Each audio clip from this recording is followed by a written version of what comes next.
Houston, we have a problem. We have a problem. Sellers do not want to sell, guys. Doesn't that sound crazy? Just months ago, just a year ago, sellers were asking buyers 100,000, 50,000. Now sellers are saying, nah, I think I may just stay where I am. We're gonna jump right into this. My name is Orlando and welcome to my channel. A lot of craziness has been going on with this housing market. Of course, we still have low inventory, but the interest rates have skyrocketed, guys. If you've watched my last video, you saw that mortgage rates are at 7%, guys. 7%. Damn, son. Isn't that insane? Remember, last year, 2 years ago also too, we were at 2.68%. Now, how did we get all the way to 7%? And the Fed has only done one increase, guys. We're gonna have two coming up in May. The second one is coming up in May. So what's going to happen to rates then? Go up to 10%? It's kind of looking like that, right? But let's jump right into it. It says, we're in a housing market where nobody wants to sell, and it could get worse from here. For months, the U.S. housing market has been plagued by historical low inventory of homes for sale, which has increased competition and driven up prices to record highs. The housing market finally appears to be entering a cool-off period with prices beginning to decelerate. But the numbers of homes for sale is still low, and two new housing reports suggest that very measure that is cooling down the housing market right now might be keeping inventory from bouncing back up. Now, guys, listen, we all know there is no secret that there is a low inventory, right? Everyone knows this. But we also do have some new construction. But here's the problem with new construction. New construction, you can go in and think that you're going to get in. First of all, most areas have a lottery system where you put in, I'm number 15, and then if your number gets picked, then you're offered a home. And start the lottery. But let's talk about the pricing for those homes. The pricing for those homes are inflated because of inflation, because of the labor shortage, because the materials themselves cost more than they did a couple of years ago. So you have homes that would have probably went for 250, 300,000, a couple of years ago. Those homes are going for $500,000, $600,000. And you have to remember how homes are valued. Homes are valued based on what the home next door sold for or down the street, comparables, right? So if you have a home, even though your home is new construction, but across 2 streets over, 2 streets back, around the block, those homes are selling for significantly higher. The domino effect with the appraisals that these appraisers are doing.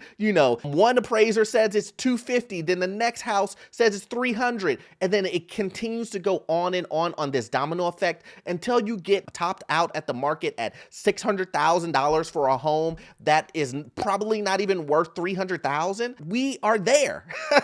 We're there right now, guys. Homeowners don't want to leave. Why sell a house with a mortgage attached at a rate of 2 to 3% and then buy a new one with a mortgage rate around 5? It's actually 7, right? It's 7%.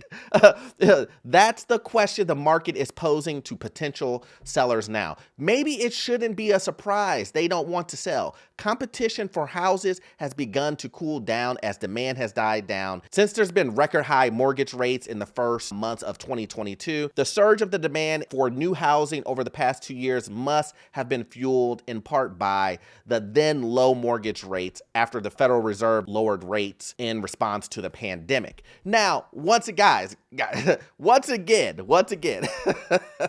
this is really important, guys, for you to listen to this. Why? Because now you have sellers who are saying to themselves, I'm gonna leave this house and then I'm gonna go to another house only to pay 7% interest rate on the new house. But currently right now on this mortgage, on the mortgage that I've been living in for 10 years, this mortgage on here is about 2.8, 3.5, whatever, right, percent. It is a low rate compared to where rates are now. So I'm going to sell this house only to go into a higher mortgage payment later. I don't think that's a good idea. even if individuals are downsizing, because, especially if you're getting older and someone wants to sell a home, they don't want to go into a home that maybe their family was in when they needed all of that space. They want to downsize. But if you're going to downsize, don't you expect the mortgage to go down too? Well, that's not going to happen with the mortgage rates. The mortgage rates, you're going to probably maybe be in the same range. But based on these prices, you may even be over. Based on taxes, you probably will be over. Based on insurance going up, you will be over. So we got the answer there, right? You buy a smaller house only to pay more in your mortgage than your current home that you're selling. That doesn't sound like a great deal for the sellers. I wouldn't sell either, but can you blame them? But they're regretting. I'm seeing a lot of regret where you're seeing sellers thinking, man, I should have sold last year. I should have took my money, my $100,000 overpaid, that someone was going to overpay for my home, and then I should have got a 3% mortgage super fast, even if I was going to overpay. But here's my thing, guys. I know we talk about this all the time.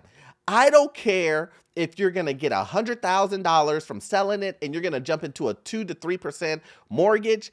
I still say don't overpay, because at the end of the day, you take $100,000, you spend that on an overpriced home. Yeah, you got 2 to 3%, but you still spent $100,000 on an overpriced home. And then if you lose 60, 70% of that $100,000 because of a downturn, do you really care about getting a mortgage of 2 to 3% when you're upside down in a mortgage?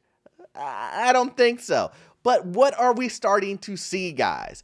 I'm starting to see some price cuts. I'm starting to see sellers getting desperate and starting to think to themselves, oh man, if I gotta sell, oh man, I'm not gonna get 20 offers on a property. I'm not gonna get 20 offers on my home. I'm not gonna be able to get that 100,000, 50,000 over asking that I could have got last year. Oh man.